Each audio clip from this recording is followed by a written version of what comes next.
ચોટીલા ઠાકોર સેના પ્રમુખના દીકરા પર તલવાર વડે હુમલો કરતા ઠાકોર સમાજના લોકો મોટી સંખ્યામાં ચોટીલા પોલીસ સ્ટેશન ઉમટી પડી આરોપીને કડક સજાની માંગ કરવામાં આવી।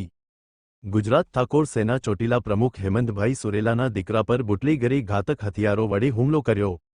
ચોટીલા પંથકમાં ફરી એકવાર મારામારીની ઘટના સામે આવી। ઘર પાસે એંઠવાડ ફેંકવા જેવી નજીવી બાબતે બોલાચાલી બાદ આરોપીએ યુવાન પર તલવારથી હુમલો કર્યો, જેમાં હાથનો અંગૂઠો કપાઈ જતા ઘાયલ યુવાનને હોસ્પિટલ ખસેડાયો।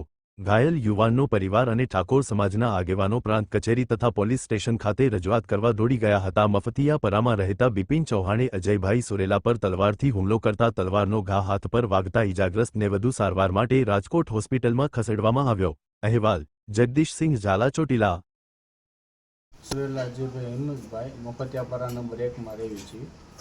મારા ઘર પાસે એક અવળ તત્વ છે, અવારનવાર ગાડી આડી મૂકીને બુટલેગર છે, દારૂ ધંધો કરે છે અને એમ કહે છે કે પોલીસનો બાતમીદાર છું, તમે કાંઈ અમારું કરી શકશો નહીં કાંઈ, અને ગાડી આડી મૂકીને અપશબ્દ ચાલુ કર્યા। અમે કેટલી વખત કીધું કે રહેવા દઈએ, તો અપશબ્દ કર્યા પછી આપણે રહેવાનું નહીં। અમે ત્યાં ગયા, પછી મારા મમ્મીની બધા ગયા હતા, પછી કોઈ ડખો કર્યો। અમે કીધું તું વિરો જા, અમે ખાલી એમને બતાવો લાકડી બતાવી હતી, પણ એ તલવાર લઈને શું તમારી ઉપર શું થયું?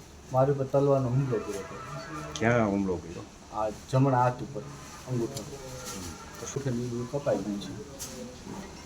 શું એનું નામ હતું? શું તમે એનું નામ દીપો છે, દીપો અજામ। શું તમારું કહેવાનું શું થાય છે? એને કડકમાં કડક સજા થવી જોઈએ, અને કેટલી જગ્યાએ આવી રીતે એ છરીઓ બતાવીને ગરીબ માણસને બહુ હેરાન કરે છે। અને આ મફતિયાપરામાં અવાવરું તત્વ બહુ વધી ગયા છે, બુટલેગરોને બધાય, અને આમાં એમ જ કહે છે કે અમે પોલીસવાળા અમારું કાંઈ નહીં બગાડવાના, કેમ કે અમારી હારે છે પોલીસવાળા।